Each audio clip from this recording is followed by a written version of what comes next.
Well guys, welcome back to my channel. दोस्तों, यदि आप लमसम इन्वेस्टमेंट करने जा रहे हैं या फिर लमसम इन्वेस्टमेंट करने की प्लानिंग कर रहे हैं तो मैं आज आपको इस वीडियो के अंदर ऐसी मिस्टेक बताऊंगा जो कि हमें इन्वेस्टमेंट करने से पहले हमें उन मिस्टेक्स को अवॉइड करना है, क्योंकि लमसम करते समय हमें काफ़ी सारी चीज़ों को ध्यान रखना चाहिए। यदि आप ध्यान नहीं रखेंगे तो आपको बहुत बड़ा नुकसान भी उठाना पड़ सकता है। तो वीडियो काफ़ी ज़्यादा इन्फॉर्मेटिव और इंटरेस्टिंग होने वाला है। जल्दी से इस वीडियो को लाइक कर दीजिए।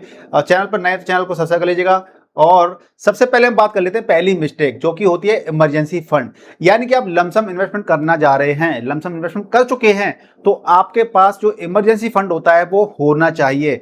कल को आपकी नौकरी जा सकती है, कल को आपका क्या हो सकता है, कारोबार ठप पड़ सकता है, कारोबार इतना बेहतर तरीके से नहीं चल सकता है, ऐसी कंडीशन कई सारी आ सकती हैं। तो आपको क्या करना है, आपके पास इमरजेंसी फंड की व्यवस्था होनी चाहिए कि जिससे कि इमरजेंसी फंड का मतलब ये होता है कि मिनिमम हमारे पास 6 महीने का फंड होना चाहिए। कितना? मिनिमम 6 मंथ होना चाहिए। यानी कि हमारे पास कल को जॉब चली जाती है तो हमारा जो खर्चे हैं, देखिए खर्चे तो कम होंगे नहीं, तो खर्चे चलते रहें और जो हमारा इन्वेस्टमेंट चल रहा है उस इन्वेस्टमेंट पर कोई इंपैक्ट ना पड़े, इन्वेस्टमेंट पर कोई रुकावट ना आए। तो 6 महीने तक हमारा अगर काम चल जाता है तो हमें अगले 6 महीने के अंदर हमें नई नौकरी भी मिल सकती है, या हमारा जो बिजनेस था उसको हमें बिजनेस भी हमारा बढ़ सकता है, या बिजनेस को सुधार आ सकता है। तो हमारे पास क्या होना चाहिए, इमरजेंसी फंड होना चाहिए। अब बात कर लेते हैं सेकंड पॉइंट जो होता है, पैसे की जरूरत कब पड़ेगी। तो देखिए, लमसम इन्वेस्टमेंट करते समय हमें क्या करना है, पैसों की जरूरत कब पड़ेगी, तो इस तरह इसकी चीजें भी ध्यान रखनी है। बहुत से लोग क्या करते हैं कि इन्वेस्टमेंट कर देते हैं, पैसे की जरूरत कब पड़ेगी।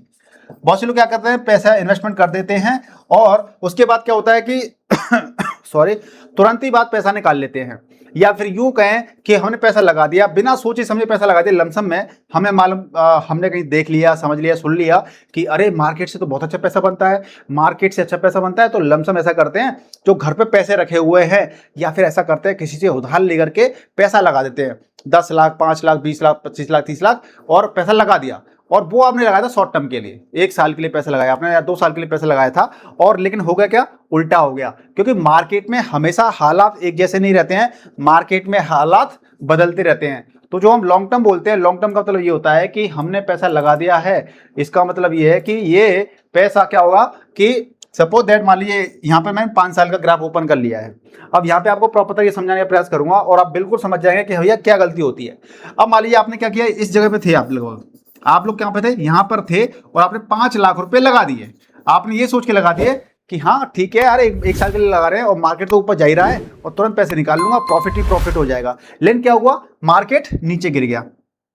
ठीक है, तो मार्केट कभी भी नीचे गिर सकता है, लेकिन मार्केट मान लीजिए गिर गया तो आपका शॉर्ट टर्म में लॉस हो गया। आपको क्या करना पड़ेगा, पैसा निकालना पड़ेगा यहां से, और जब यहां से पैसा निकालोगे तो आपको लॉस बुक करना पड़ेगा। लेकिन अगर आपने लॉन्ग टर्म के लिए पैसा लगाया था 5 साल के लिए, 10 साल के लिए, तो नो डाउट ये मार्केट अगर नीचे गया है तो यहां से रिकवर करके भी मार्केट क्या आ जाएगा, ऊपर जाएगा, तो आपको प्रॉफिट होने के चांसेस बढ़ जाएंगे। तो इसीलिए देखा जाता है कि जब आप लमसम पैसा लगा रहे हैं, मार्केट में पैसा लगा रहे हैं, तो ये देख लीजिए कि आप बेसिकली पैसा लॉन्ग टर्म के लिए लगा रहे हैं या फिर शॉर्ट टर्म के लिए लगा रहे हैं। तो अगर आप ये चीज देख लेते हैं तो आप बहुत ही बेहतर तरीके से आप इन्वेस्टमेंट का ख्याल रख सकते हैं, अपनी कैपिटल को प्रोटेक्ट कर सकते हैं। तीसरा जो पॉइंट है जो आपको देखना है वो है कि मार्केट आपका कितना, मार्केट ऊपर है या फिर मार्केट गिरा हुआ है। मान लीजिए मार्केट काफी ऊपर है या फिर मार्केट नीचे है, तो आप लमसम करने वाले हैं, लमसम करने वाले हैं। यानी कि लमसम करते समय आप दोनों कंडीशन ध्यान रखिए, क्योंकि अगर मार्केट अगर ऊपर है तो इसका मतलब यह है कि आपको पैसा लगाने से बचना चाहिए उस समय पर, और मार्केट अगर नीचे है तो यहां पर आप लमसम कर सकते हैं, नो डाउट लमसम कर सकते हैं, मार्केट में गिरावट है।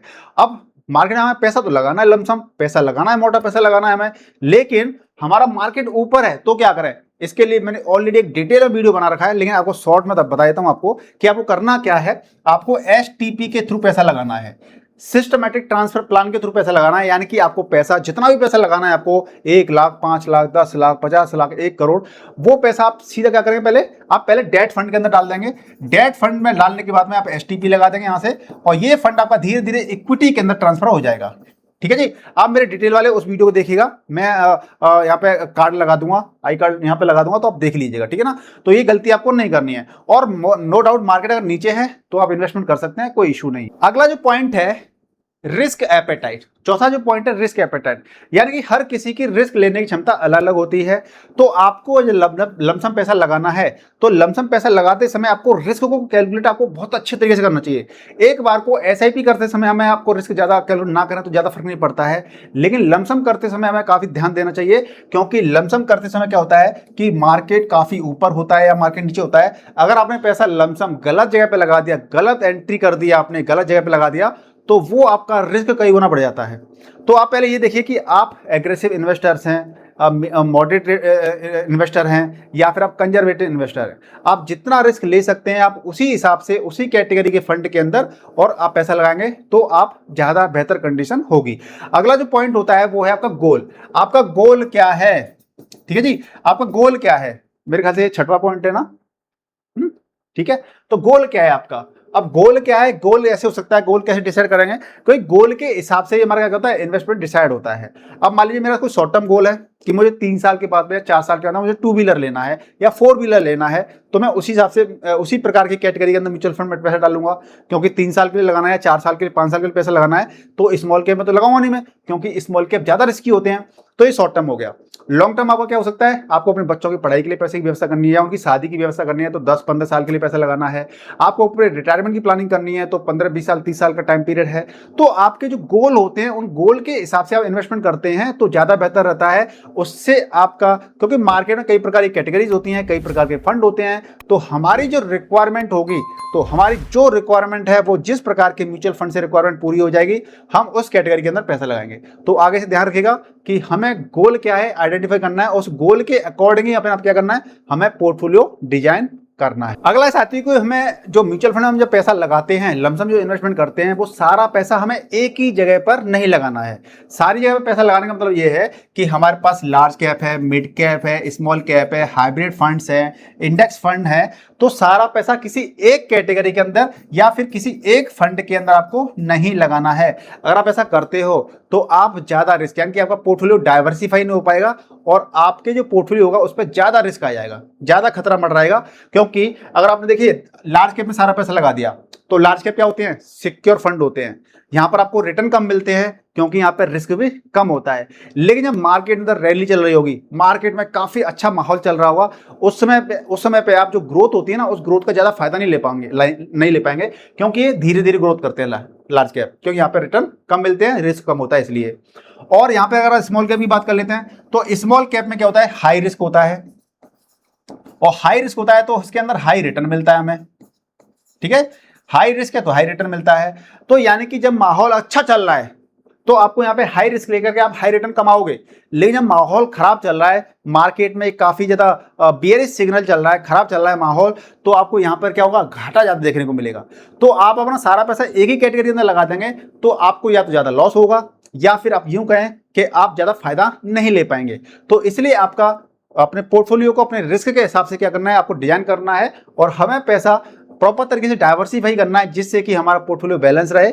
चाहे मार्केट गिर रहा हो, चाहे मार्केट ऊपर जा रहा हो, आपको रिटर्न एक स्टेबल रिटर्न मिले, बेहतर रिटर्न मिले। तो इस चीज का आपको ध्यान रखना है विशेष तौर पर। अगला है कि लमसम करते समय, लमसम करने से पहले आपको उस पर्टिकुलर म्यूचुअल फंड की आपको परफॉर्मेंस भी देखनी है। लोग मोस्टली गलती क्या करते हैं कि 1 या 3 साल की परफॉर्मेंस देख लेते हैं और उसके बेस पर डिसाइड कर लेते हैं कि हाँ ये फंड तो अच्छा है, इसने 20% के 30% के रिटर्न दिए हैं पिछले 1 और 3 साल के अंदर। तो हमें कम से कम 5 साल और 10 साल के रिटर्न देखने हैं कि लगातार ये फंड अच्छी परफॉर्मेंस दे रहा है या फिर नहीं दे रहा है। तो इससे हम जज कराएंगे कि ये पर्टिकुलर फंड हमारे लिए बेहतर है या फिर नहीं है। तो जो भी लंबी रेस के घोड़े होते हैं हम उन पे दाव लगाएंगे तो हमें ज्यादा बेहतर रिटर्न मिल सकते हैं और स्टेबल रिटर्न मिल सकते हैं। आप मेरी बात से अगर एग्री करते हैं तो मुझे प्लीज कमेंट करके बताइएगा, वीडियो को लाइक कर दीजिए अगर आपने अभी तक वीडियो को लाइक नहीं किया है तो। अगले पॉइंट पे चलते हैं, एसआईपी और लमसम दोनों कॉम्बिनेशन बेहतर हो सकते हैं। मान लीजिए हम लमसम की बात कर रहे हैं यहाँ पे कि लमसम कर रहे हैं, लेकिन lump sum plus SIP particular mutual fund के अंदर बेहतर साबित हो सकता है। देखिए आपने क्या किया कि आपने मान लीजिए आपके पास आज फंड अच्छा है, आज आपके पास अच्छा फंड है और मार्केट की स्थिति सही चल रही थी, मार्केट में एक करेक्शन था, आपने यहाँ पे क्या किया, लमसम पैसा इन्वेस्टमेंट कर दिया। ठीक है जी, लमसम कर दिया। उसके बाद में आपने प्लानिंग करी कि नहीं यार ऐसा करते हैं कि अब मेरे पास रेगुलर इनकम भी आ रही है तो मैं इसके अंदर एसआईपी भी कर देता हूं। तो आप इसके अंदर लमसम करने के बाद में आप इसके अंदर एसआईपी भी स्टार्ट कर सकते हैं। तो दोनों का कॉम्बिनेशन आपको अच्छे रिटर्न देगा। कुछ लोग ऐसे भी होते हैं जिनकी एसआईपी चल रही होती है, जिनकी एसआईपी चल रही होती है, मार्केट काफी अच्छा है, चलती जा रही है और फिर देखा कि एक मार्केट में गिरावट का दौर आ गया है, एसआईपी चल रही है लगातार, लेकिन मार्केट गिरावट देखी, तो आप इस पॉइंट पर लमसम भी कर सकते हैं। यानी दोनों का कॉम्बिनेशन भी आप यूज कर सकते हैं और दोनों का कॉम्बिनेशन यूज करने से आपको बेहतर रिटर्न या फिर यूं कहें कि आपका ज्यादा पैसा इन्वेस्टमेंट हो जाएगा और अच्छी एंट्री मिल जाएगी, एवरेजिंग हो जाएगी आपकी प्राइस की, बाई प्राइस की, तो आपको बेहतर रिटर्न आपको नियर बाई फ्यूचर में आपको देखने को मिल सकते हैं। अगला है साथियों कि टैक्स रूल को समझें। देखिए जब भी हम इन्वेस्टमेंट करते हैं, ज्यादातर लोग इन्वेस्टमेंट पर करने पर ध्यान देते हैं लेकिन टैक्स रूल को समझते नहीं है। तो टैक्स रूल बेसिकली क्या होते हैं, एक तो होता है कि आपका आईटीआर। अब अगर आप आईटीआर भरते हैं और आपको हर साल अगर टैक्स में जो डिस्काउंट चाहिए होता है, टैक्स छूट चाहिए होती है, तो आपको क्या करना पड़ेगा, आपको जो 80C का सेक्शन के आपको आईटीआर के अंदर आपको डिस्काउंट मिलता है 1.5 लाख रुपए तक का, उसको बचाने के लिए आप ELSS म्यूचुअल फंड के अंदर क्या कर सकते हैं, इन्वेस्टमेंट कर सकते हैं ELSS के अंदर। ठीक है, दूसरा ये होता है कि जो म्यूचुअल फंड पर टैक्स लगता है ना, अगर उस म्यूचुअल फंड टैक्स को बचाना है और आपको हर साल बचाना है तो आपको टैक्स हार्वेस्टिंग सीखनी पड़ेगी, जो कि मैं ऑलरेडी वीडियो बना चुका हूं। क्योंकि अगर आप मान लीजिए आप सोचते हैं कि इन्वेस्टमेंट करते रहो और फिर जब लास्ट में आप एक साथ पैसा निकालोगे, तो जब आप एक साथ पैसा निकालोगे उस समय पे आपको भारी भरकम टैक्स देना पड़ेगा। तो उस टैक्स को बचाना है तो आपको टैक्स हार्वेस्टिंग भी सीखनी पड़ेगी, और आप अगर पर्टिकुलर हर फाइनेंशियल ईयर के अंदर आप टैक्स का फायदा लेना चाहते हैं और टैक्स सेविंग म्यूचुअल फंड के अंदर इन्वेस्टमेंट करना चाहते हैं, तो वो आपकी ये वाली कैटेगरी है। तो इन्वेस्टमेंट करने से पहले आप इस चीज को भी देखिए। अगला और लास्ट पॉइंट है इस वीडियो का कि हमें इमोशनली डिसीजन नहीं लेने हैं। जब भी आप इन्वेस्टमेंट करते हैं तो हमें इमोशनली डिसीजन नहीं लेने हैं। बेसिकली क्या करते हैं कि लोग इमोशनली डिसीजन लेते हैं और इमोशनल में डिसीजन लेकर गलत डिसीजन ले लेते हैं। मोस्टली क्या होता है, ज्यादा जो गलत डिसीजन लिए जाते हैं वो कब लिए जाते हैं, जब मार्केट काफी अच्छा चल रहा होता है और जब मार्केट के अंदर एक अच्छी खासी गिरावट आती है, उस समय पर लोग पैनिक में आ जाते हैं और पैनिक में आने के बाद में मार्केट से क्विट कर जाते हैं, मार्केट से सेल कर देते हैं अपने प्रोडक्ट को और आप लॉस बुक करके मार्केट में बैठ जाते हो। तो साथियों ये गलतियां थी जो कि आपको म्यूचुअल फंड में इन्वेस्टमेंट करने से पहले, लमसम करने से पहले आपको देखनी है। कभी भी लोन लेकर के पैसा नहीं लगाना है। बहुत से लोग क्या करते हैं, लोन लेकर के पैसा लगा देते हैं, लोन लेकर के इन्वेस्टमेंट कर देते हैं और फिर बाद में एक गलत टाइम पे मार्केट से पैसा निकालना पड़ता है मजबूरी में, तो वो लॉस बुक कर लेते हैं। ठीक है ना, कभी भी पैनिक में सेल नहीं करना है। मार्केट अच्छा चल रहा है तो लोग खुशी मनाते हैं, लेकिन जैसे ही मार्केट में एक पैनिक सिचुएशन क्रिएट हो जाती है तो लोग अपने प्रोडक्ट को बेच करके, चाहे वो स्टॉक मार्केट हो चाहे म्यूचुअल फंड हो, बेच करके मार्केट से निकल जाते हैं, यानी कि लॉस में लॉस बुक कर लेते हैं। अगला है कि टेलीग्राम की टिप्स होती हैं या किसी भी इधर उधर की फर्जी जो जानकारी होती है उसके अकॉर्डिंग हमें इन्वेस्टमेंट नहीं करना चाहिए। आपको ऑथेंटिक सोर्स से या फिर आपको खुद से अपने आप को एजुकेट करके, सीख करके आपको डिसीजन लेना है कि कहां पर इन्वेस्टमेंट करना है, कहां पर इन्वेस्टमेंट नहीं करना है। तो इस तरह की और भी आप जानकारी चाहते हैं तो आप हमसे जुड़ जाइए, चैनल को सब्सक्राइब करके वीडियो को लाइक कीजिए, शेयर कीजिए, चैनल पर नए तो चैनल को सब्सक्राइब जरूर कीजिएगा। मिलते हैं नेक्स्ट वीडियो में, तब तक के लिए स्वस्थ रहिए, मस्त रहिए और इन्वेस्टिंग करते रहिए। जय हिंद।